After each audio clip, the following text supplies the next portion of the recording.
Hello and welcome to the YouTube channel for the Renaissance English History Podcast. If you're new to the channel, a very special warm welcome to you. My name is Heather and I have been podcasting on Tudor England since 2009. This channel is where I put all my podcast episodes as well as lots of extra content. So if that sounds like a fun thing to have in your YouTube feed, go ahead and hit subscribe so you never miss a video I put out. Today we are talking about London Bridge. London wouldn't be London without London Bridge, truly, as there was no London until the Romans built the bridge. Instead, in ancient pre-Roman times there were scattered settlements on either side of the river. But after Caesar's invasion, soldiers built a pontoon bridge in an area where there were natural embankments of sand and gravel. A settlement sprang up on high ground on the north side, which became Londinium. In 1176 the bridge was rebuilt in stone and was one of the wonders of medieval construction. It had 20 arches of squared stone, 30 feet wide and 20 feet apart. The piers were protected by small islands of stone and brushwood called starlings. That medieval bridge lasted until 1830, so those starlings were successful at their job.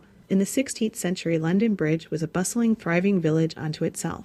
When you were on the bridge itself, you could scarcely imagine that you were above the water and not on solid ground. Homes lined either side, with their backs jutting out over the water. If you were in one of those homes and looked out of a window in the rear of the house, you would look out onto the swirling waters of the river. The designer of the bridge was Peter, chaplain of St. Mary Colechurch, and he put a huge chapel right in the middle of the bridge, which was dedicated to Thomas Becket, the Archbishop of Canterbury, who had been killed 6 years before. As Thomas received sainthood, and the cult around him grew, Henry VIII rededicated the chapel to St. Thomas the Apostle, not liking Thomas Becket's defiance of royal supremacy. But by 1553 it was mostly destroyed. About a third of the way across there was a drawbridge that could be raised to let ships through to the markets on the other side of the bridge. But in 1500 Henry VII decided to sail his royal ships under the bridge and broke the drawbridge. In 1576 the tower was taken down and turned into a hull. The current through the bridge was incredibly strong thanks to the narrow arches and wide bases, and many people drowned regularly, caught up in the waves as they moved through the bridge. The rapids were so strong that any attempt at steering through them was called shooting the bridge. People regularly drowned in those rapids. Reverend John Bray wrote in his 1670 book of Proverbs that the bridge was for wise men to pass over and fools to pass under. If you wanted to go through the arches, you would first land on one side and walk to the other side where you would pick up another boat. When Elizabeth I was sent to the Tower in 1554, when Mary I suspected her of plotting against her in Wyatt's rebellion, Elizabeth experienced a frightening attempt to go under the bridge. The barge could not shoot the arch, and lay hovering upon the water for a time.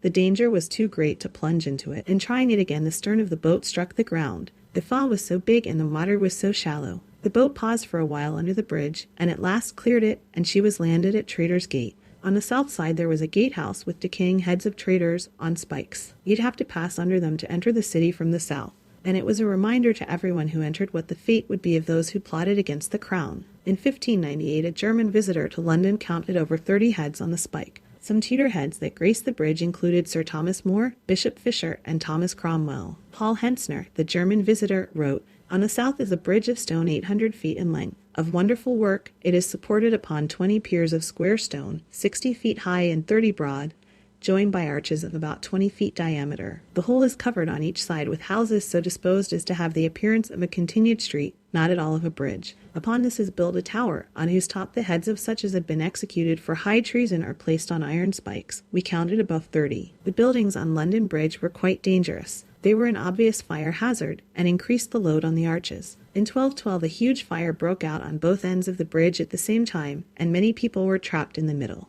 During various rebellions like the Peasants' Revolt in 1381 and the Jack Cade Rebellion in 1450, rebels burned houses on the bridge. The bridge itself was so narrow in some places, not more than 26 feet wide. The road itself was about 12 feet wide, divided into 2 lanes, and the largest and most impressive of these buildings was Nonsuch House, made of wood, gilded columns, and carved galleries. It extended over the river on both sides. Builders in Holland designed the house, and then brought it over to be put together on site, and of course they wouldn't have been able to work much at night since there was no light, so it would have held up traffic considerably, and traffic there was. Merchants would struggle to get home with herds of animals, carts, sightseers, and street sellers. There were a few gaps in between the houses where you could enjoy the view, but those were the only places where you might even remember that you were on a bridge. By 1358, there were already 138 shops on London Bridge in a space of about 900 feet long, and that only grew through the Tudors, so that in the 1550s there were about 200 buildings on the bridge, some of which were 7 stories high. Imagine all of that traffic mixed with the huge mansions and the chapel and gatehouse. Crossing the bridge could take up to an hour. If you had to go across, going by river would be much faster. But if you had goods to bring,